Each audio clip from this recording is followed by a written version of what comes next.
오늘은 소그룹이 하나의 윤활유처럼 흘러갈 수 있게 하는 중요한 원리인 사랑과 용납에 대해서 함께 하나님 말씀을 짧게 나누도록 하겠습니다. 빅토르 위고의 소설 레미제라블에 보면 장발장이라는 사람이 나옵니다. 빵 한 덩이를 훔쳤다가 오랜 동안 감옥에 갇혀있게 되고 나오고 나서 그 감옥에 갇히고 나온 뒤에 이 사람이 어떻게 변화되어지고 나중에 어떠한 삶을 살게 되느냐가 쭉 소설로 만들어져 있는 고전이고 명작입니다. 어릴 때는 우리가 이 장발장이 이제 신부집에서 나와서 개과천선하는 거로 끝나는 걸로 알고 있는데 사실 그 뒤에 분량이 훨씬 더 많습니다. 그 뒤에 이 사람이 시장이 되어서 어떤 일들을 하고 자기의 양녀를 어떻게 길러내고 그 양녀가 가정을 어떻게 이루고 마지막에 그 삶이 어떻게 은혜로운 삶으로 마무리가 되는지가 쭉 기록되어져 있는 말씀이에요. 그런데 이와 같은 이 소설에서 변화를 일으키는 순간이 있습니다. 아무리 그 선한 사람이고 아무리 의도하지 않았다 할지라도 오랜 그 감옥 생활 때문에 이미 마음이 찌들어 있는 장발장, 나는 실패자고 나는 더 이상 세상에 소망이 없고 아무것도 할 수 없는 것이 없다, 절망밖에 없다라는 이 장발장이 여전히 도둑질을 하게 되죠. 처음에는 이제 가족들을 먹이기 위해서 빵을 훔쳤는데 나중에 이 신부집에서 도망쳐 나올 때는 사실 그런 건 아니잖아요. 자기가 일을 할 수도 있고 딴 것도 할 수 있는데 이제 말 그대로 도둑이 되어서 나오는 겁니다. 근데 이 잡혔던 이 사람이 변화될 수 있었던 것은 그 수도원에 그 받아주었던 교회의 주교였던 미리엘이라는 주교가 그를 고발하고 책망한 것이 아니라 용납해주고 사랑하는 것을 경험하고 나서 또 그 사랑이 단순하게 용서한다가 아니라 자기가 훔쳐간 것에 더해서 더 얹어주는 그 엄청난 관용을 맛보고 난 뒤에 사람이 변화되어져 갑니다. 이 사람을 바꾸었던 것은요, 엄정한 법 집행도 아니었고 이 사람을 바꾸었던 것은 공포심도 두려움도 아니었습니다. 편견과 다친 마음, 너는 범죄자야 라고 말하는 이 편견과 다친 마음으로 자기를 대하는 사람과 달리 그저 한 사람의 인간으로 사랑을 전해주었던 그 관용과 포용 때문에 변화가 되었던 거죠. 어쩌면 우리가 그리스도인으로서 이 땅에 살아갈 때 소그룹으로 뿐만 아니라 이 땅에 존재하는 성도로서 우리가 지향해야 되는 삶의 모습이 바로 이와 같은 것이 아닐까라고 생각합니다. 자기 것을 지키기 위해서 경계선을 긋고 폐쇄적으로 또 보호라는 명목하에 우리 사람들을 챙긴다는 명목하에 점점 담벼락을 높이고 있는 세상 속에서 그것들을 열어낼 수 있는, 우리의 죄로 가득 차 있는 마음들을 열고 예수 그리스도의 사랑으로 그 문을 열고 들어오셔서 우리가 변화되었던 것처럼 그와 같은 일들이 우리 가운데 있어야 한다라고 생각을 합니다. 그리고 이것이 우리가 가지고 있는 소그룹이 가지고 있는 가장 중요하고 가장 탁월한, 그리고 우리가 꿈꿔야 되는 비전이기도 합니다. 먼저 오늘 본문의 말씀 보시면은 우리가 한 마음과 한 뜻을 가져야 된다라고 말씀하고 있습니다. 6절 보시면 한 마음과 한 입으로 하나님 곧 우리 주 예수 그리스도의 아버지께 영광을 돌리게 하라라고 되어 있습니다. 한 마음을 품는다라는 건 한 뜻을 품는 건데, 이것은요 우리가 오해하지 말아야 될 것이, 우리 모든 사람들이 한 공동체가 되어 있으면은 다양성을 다 잃어버리고 내가 생각하는 건 너도 생각해야 되고 내가 옳다고 하는 대로 너도 옳다고 해야 되는 똑같은 생각을 가져야 된다, 그 이야기를 하는 것이 아닙니다. 예수님께서 이 성경을 통해서 하나님께서 말씀하시는 것은 사람들이 다 제각각인데 그 다양함들이 안에서 복작복작 되겠지만 그러한 웅성웅성됨과 서로 섞여서 막 아웅다웅하는 그 삶의 중심에는 예수님이 있어야 된다라는 것이 한 마음의 한 입의 뜻입니다. 즉 우린 부족하잖아요. 하나님의 사랑을 맛보았다고 해서, 하나님의 뜻을 안다고 해서 우리가 하나님의 사랑을 완벽히 아나요? 우리가 그 하나님의 사랑을 완벽하게 다 드러낼 수 있나요? 내가 저 사람에게, 저 집사님에게, 저 장로님에게, 저 권사님에게 베풀어주는 호의와 선대와 사랑을 모든 사람에게 나는 100%다 똑같이 하고 있나요? 우리는 그렇게 못하거든요. 우리는 연약하고요. 설령 지금 그렇게 하고 있다 할지라도 어떤 계기에 의해서 내가 언제 당신하고 그렇게 했느냐 듯이 쉽게 돌아설 수 있는 것도 우리의 연약함입니다. 그거는 아쉬운 부분이지만 어쩔 수 없는 우리의 연약함이에요. 그러니 이렇게 연약한 우리들이 하나로 묶여진다는 것은 쉽지 않습니다. 그럼에도 불구하고 이렇게 연약한 우리들이 품을 수 있는 한 마음이 있다면 그런 나를 사랑해 주신 예수님의 마음, 그 예수님을 내 마음속에 품고 때로는 이해가 되지 않더라도 하나님의 마음으로 그를 품어내고 때로는 내가 나와 다르다 할지라도 하나님의 마음으로 예수님의 그 눈으로 그를 바라볼 수 있게 되는 것, 이게 이제 하나님의 마음과 한뜻에 순종한다라는 거죠. 그리고 그렇게 될 때 우리는 비로소 어떤 일이나 사람들과의 사이의 관계에서 우리가 기대하고 바라는 것들을 요구하기 이전에 그 관계 속에서 하나님께서 무엇을 원하시는지를 묻게 되고 그 물음을 따라서 우리가 그 뜻에 순종할 수 있게 되는 겁니다.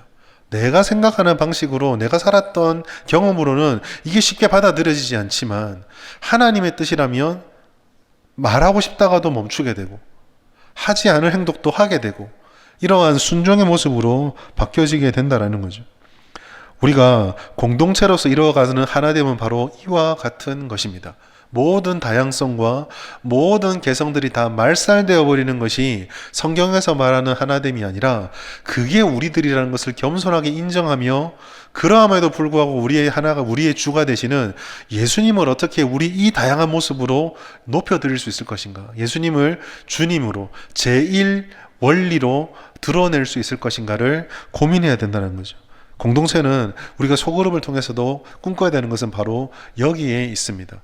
뜻이 맞고 서로 참 죽어 잘 지내는 그와 같은 소위 우리 젊은 애들이 말하는 케미가 맞다고 그러는데 합이 잘 맞는 그러한 사람들로만 소그룹이 구성될 수도 있겠죠. 그러나 때로는 전혀 공감이 되지 않고 때로는 서로가 부담이 되는 그런 만남도 있을 수가 있습니다.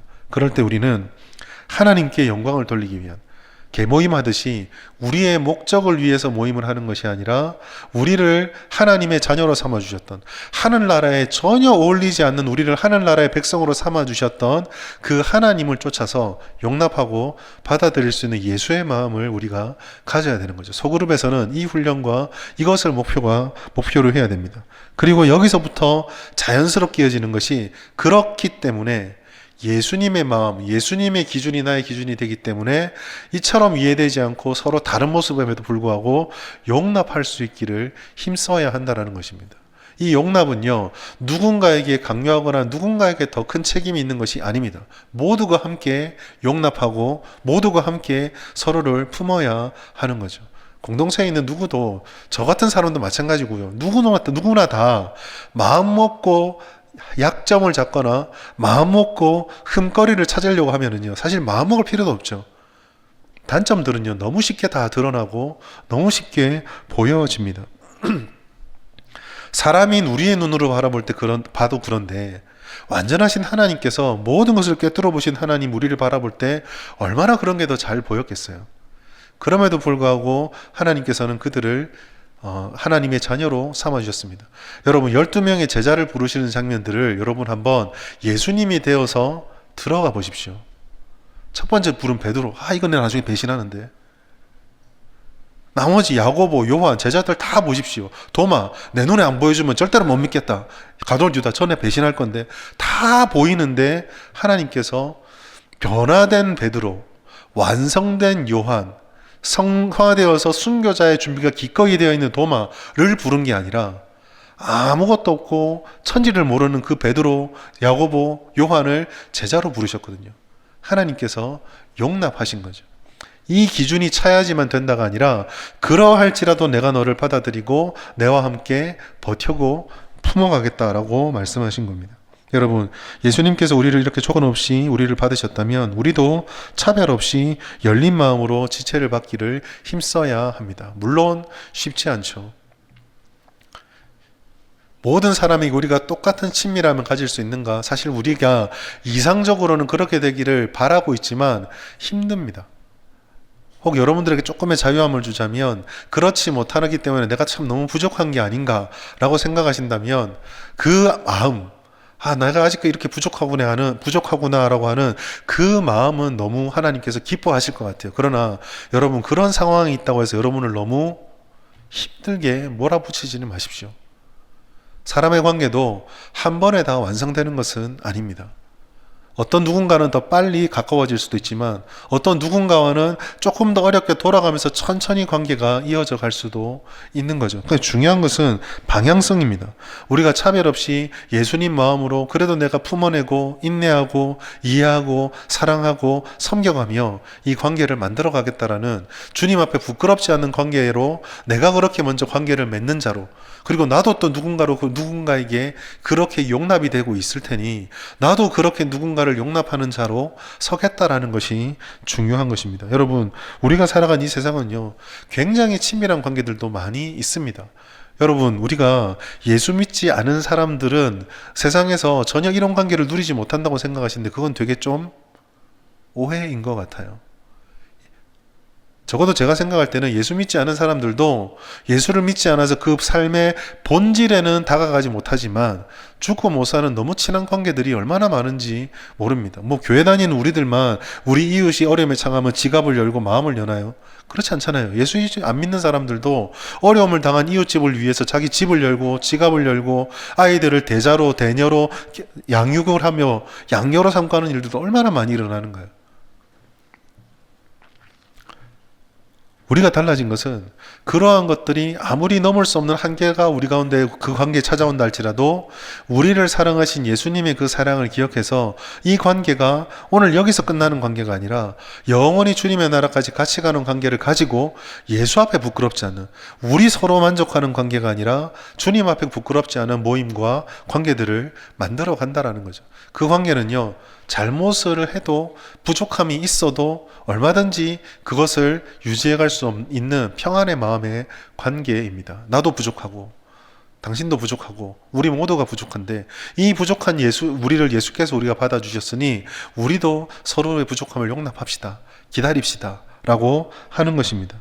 여러분 기억하십시오. 차이는요, 너무나 당연한 겁니다. 이해요. 우리는 다 이해할 수 없습니다. 여러분, 우리가 그냥 너무 단순하게 얘기를 해서 우리 가족인 자녀를 여러분 다 이해하십니까? 우리 자녀가 우리를 이해해 줄까요? 가장 살붙고 오래 살고 있는 부부가 서로를 다 이해합니까? 여러분, 우리는 이해하려고 노력할 뿐이지 다 이해할 수 없어요. 겸손해야 합니다. 다 알 수도, 다 판단할 수도, 다 결정할 수도 없이. 그래서 오늘 오전에 제가 설교 때 말씀드렸던 것처럼 결국 이런 것들을 다 고민하고 나면 우리가 할 수 있는 유일한 한 가지, 그거는 그냥 인내하는 거예요. 인내하면서 사랑하는 거.